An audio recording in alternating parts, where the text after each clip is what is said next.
On the record in the Geraldo versus Gultierrez case, D530134, your appearances. Dr. Coates appearing on behalf of the plaintiff, bar number 6460. He's present, Judge. Emily McFarling, bar number 8567, appearing on behalf of the defendant, Andrea Gutierrez, who is present to my left. Okay. So, everybody's seen the child interview? Yes. Okay, Yes. your thoughts? I don't know that there's much to it. Or, I have thoughts. 4-3, you have thoughts? I Okay. have thoughts, yes. Really? Yes. Okay. I mean, The interview, number one, shows a history that these children lived with mom solely and with very little contact with dad up until the past few years, and that dad has been around the past few years, but that they still continue to live primarily with mom during that time. So we have a very clear history in this case, and that dad has only recently been involved. We have a preference expressing that she wants to live with mom in there. We have a preference that the daughter wants to spend Sundays with mom because she likes going to church with her, and right now our schedule does not have her with Sundays, and I have a schedule request based on that. We also have that the daughter sleeps on the couch at dad's house, and that dad has a temper. And so there's a lot of great information in this report that hopefully will assist this court in getting this case a little bit back on track. We have a temporary order right now that for some reason gives dad 4 days a week and gives mom no weekend time whatsoever, even though these children have lived with her their entire lives. And dad came into this court with some, great big tales of mom's not doing the right thing, but that's just simply not the case. This child interview report, the one thing it has shows on mom is that there really aren't any concerns about her.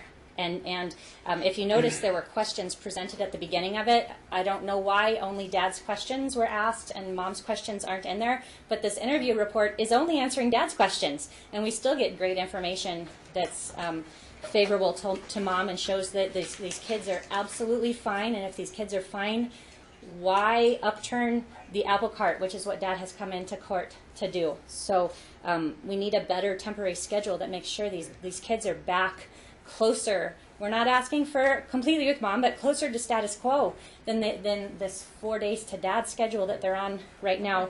The schedule that I'm asking for today through trial would be that mom has Saturday 7 p.m. until Thursday 9 a.m. Or at the very least starting Sunday morning at 9 a.m.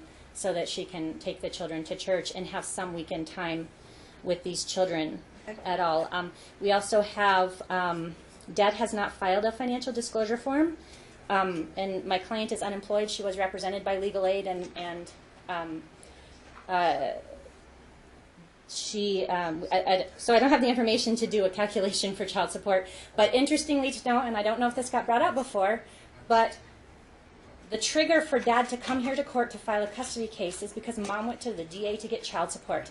After, how old are these kids? 13 and 9? They're 13 and 9, and she finally went to get child support. And after that amount of time, now he comes to court asking for custody, triggered by her going to the DA to get child support after 12 years of these children being alive. So that's certainly something that you should take into account in the history of this. So we need him to file a financial disclosure form. We need child support set at 25% of his gross monthly income of whatever he puts on that financial disclosure form. And our case is already open regarding child support. What's the year on that case, Judge? Do you have the R case year? Yeah. Wait a minute. we just started taking the 03. money. Oh, Oh, three? they just started. Okay. Oh, okay. The history is. Let me Yeah. tell you the history. Then Okay. my client just corrected me. The case has been open since '03. They only started garnishing his wages right before he came to court. I stand corrected. They weren't taking money from him before, even though she had tried and opened a case.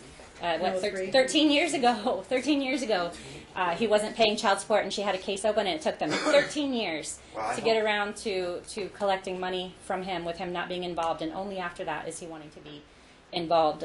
We need to be Well, I super mean, he just suspicious stood of here his and said that motives. he was involved over the last couple of years, that he Correct. wasn't involved earlier. I mean, But he only came to court after they started taking money from him. They took his tax return money this past time around, and that was what preceded him coming to court right now. So right now we have a trial set. All I want is this temporary schedule back closer to what these kids have done their entire lives, but just the past few years with Dad's involvement, which would be them living at least more with Dad.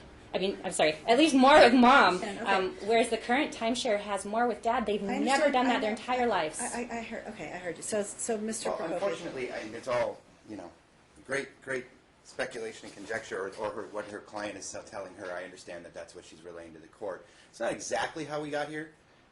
We got here when she left the state of Nevada and took off for a year and kept my client away from his children for a year. Okay, my client, at the time of the trial, will be able to put forward all the pictures and everything else that my client was involved in these children's lives throughout their lives, and not as they say. Also, it's interesting because those questions that were asked, when my client asked those questions for a reason, because we don't come up with these things out of the blue. These are things that were relayed to my client by his daughter. And by the time we get to an interview, well, somebody gets in the daughter's ear, and now we don't have the same answers. But that's all for an evidentiary hearing, Judge. Well, I guess the But I have question a is, do I bigger- need an evidentiary hearing, or is everybody fighting for primary? I have a bigger because problem. I have a way you don't bigger need one for problem. joint. We have a way bigger problem that persists. If you recall, when we came into court the last time, I said the son has medical problems. Okay, it's gotten to the point where she will not cooperate with this situation, and it's That's gotten why I worse. made the order Let me the tell way you I how did. much worse it's gotten. They've had to leave one specialist because my client wanted to be present for the specialist's doctor appointment. She insisted he leave. So the doctor said, "I'm not seeing you." So now we lost that specialist. My client finds another specialist. Before we even get in the door, she calls, "We're not seeing you." Okay? Now we're on to the third specialist. Very specific regimen of diet, very specific regimen of medicine, very specific everything for at least the first 2 weeks after this specialist. All that gets put up onto, Talking Parents. Mm-hmm. Okay? None of it gets opened. She gets Monday, and one of the things, no meat. Okay, right on Talking Parents, it comes back, you had chicken in the morning, you had chicken in the evening, and she's not, the child is having to wear a pull-up right now because he has a breakthrough, because he's so impacted that he doesn't know he's going because it's leaking. Okay, it's very, very sad what's going on with this child. And we're not getting consistency of care. On top of that, my client pulls the pediatric records and finds out that the child was referred to an allergy specialist way back in May. You know how many times he went to the allergy specialist? 0. Until my client took the child this past week. And now there's more medications for this child. And what my client is concerned about is he needs consistency of care right now. Mm-hmm. And he's not getting it at all. Okay, what she does is, my client, they take the child on July 11th to a specialist, and he's put on certain medications, et cetera, on the 12th, in the GI, with the 12th. Fecal impaction, entire bowel, needs disimpacted, continued with Miralax, et cetera. She takes the child to the pediatrician on the 25th and says, he's old enough to be able to move his own bowels. And so I'm not doing it. I'm not doing anything the specialist says. And that's not good for this child. So, my client is sitting here going, I got to keep him right now. Until we get all this fixed, I got to keep him even more than what it is right now. So, my client's not going to begrudge her to take a child to church on Sunday. It's not the son that wants to go. It's the daughter that wants to go to church. My client's not going to say, no, she can't go to church with the child. She can come pick up her daughter, take the child to church, go back to... The reason you set this, because she works weekends. That's why you set this schedule the way you set it. So... She works Tuesday also. Okay. So What's that? she works on she also works on Tuesdays, and she has the kids on Tuesdays. But that we understand. You work on Mondays, and you have the kids on Monday.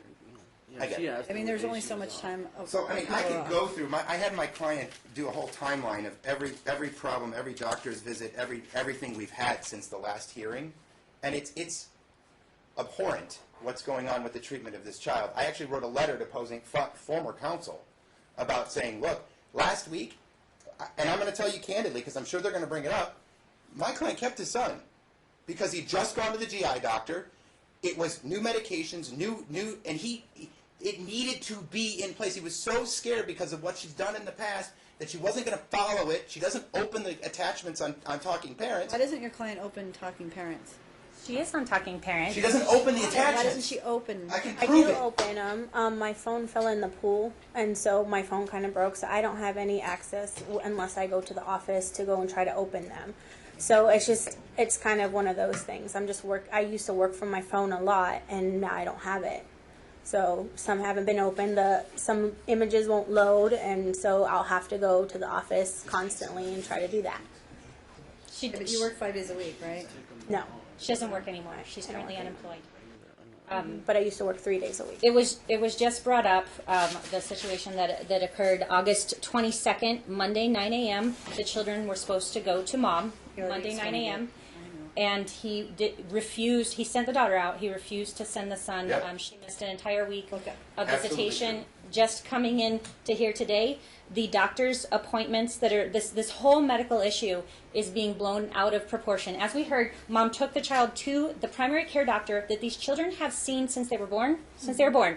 And the same person who has always seen them, they've always had routine care, been involved with their doctors. She took the child to his doctor that's known him his entire life, and this doctor gave her advice. I'm not sure why Dad faults her for doing that, but they have been to different specialists. Dad keeps taking this child to a specialist, not telling Mom about the appointments. Finally, Mom did set up an appointment with the specialist who had made these recommendations that were pretty extreme, and they set up an appointment. They had the appointment. Dad came to the appointment. Mom recorded it. She has a recording of what actually occurred at this appointment, and Dad's rendition of this specialist saying that they're not going to be involved anymore because of Mom is completely untrue. It was because of Dad's. But there was It was conflict. because of Dad's conflict that he caused at this appointment that this specialist that it will no longer treat this child, and it is recorded what happened that led to the doctor saying, I don't want to be involved in this anymore. So he is bringing up this medical. This child was impacted. He did have medical issues. Mom was addressing them.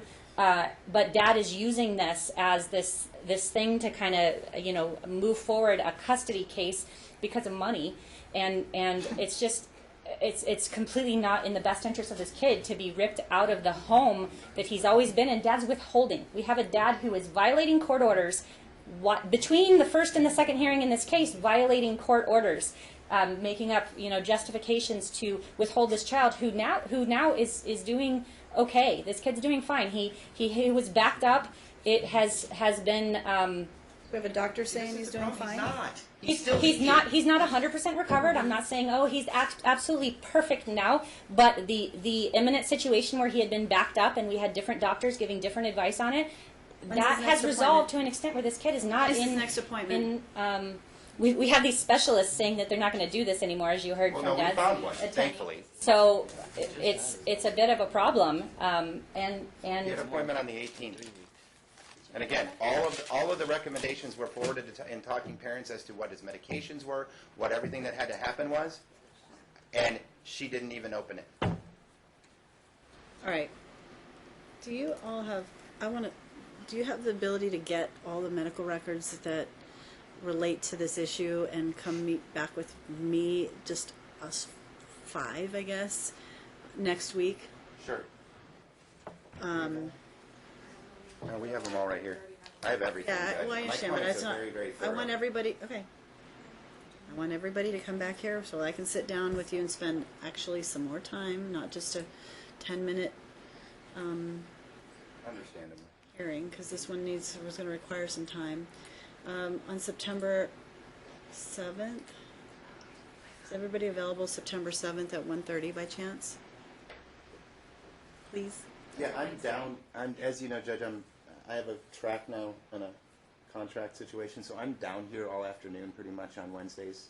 So I should be able to pop up and deal with it. I need you for a while, though. I'm going to need you at least for enough time that we can all sit and talk about this. And I mean, I have a review. I have two reviews at 1:30 and a 2:30 down there. That's just a confirmation of counsel. It should be okay.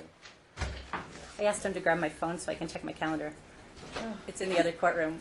okay, all right. So, because I want to sit and look at everything and talk with the parties and counsel, and I want more time to do that than now. What day of the week is that? 1:30 on the 7th. What day of the week?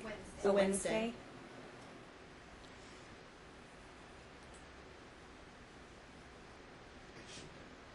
I can. No. Like I said, I'm here. Okay. So you can do 1:30 on Wednesday? Yes. Sort of. I have 1:30 downstairs in 23 in Holly's department, but I should be able to get up here by 2 at the latest, I guess. Okay, let's do 2 then. Okay. 2 p.m. on Wednesday, and as long as Ms. McFarlane's calendar will allow it. In the meantime, I'm just going to leave everything like it is. Okay. And I want all the medical records and the most recent, when I say all the medical records, from whoever's been treating recently for this issue, and anything from the the pediatrician that mom's been using that has said, I guess, otherwise or given different recommendations. I want to see everything. So that way I can look at it on a grander scale and with the zealous advocacy of counsel. Understand. Okay? I can be here 2 p.m. on September 7th. Okay, good. Great. Okay, so I'm going to say that everything remains status quo until next Wednesday, and then we'll address custodial schedule, we'll address mom's Sunday request, we'll address everything on that date, okay? And I understand you said that the 5 of us, and that's probably a good idea. There's going to be witnesses that are going to be part of this case moving forward that probably should be excluded from this hearing, no doubt. Okay. Yeah, I just want the parties, I mean, obviously the hearings are open, but if parties are, I don't know who's out in the gallery that's part of this group, but it probably would be best to exclude the witnesses. So we'll just say that hearing will be closed, and I can close a hearing for good cause, so I will do that. Thank you, John. Next time. Okay? Yep. All right, so I'll let you go. Thank you. All right, thank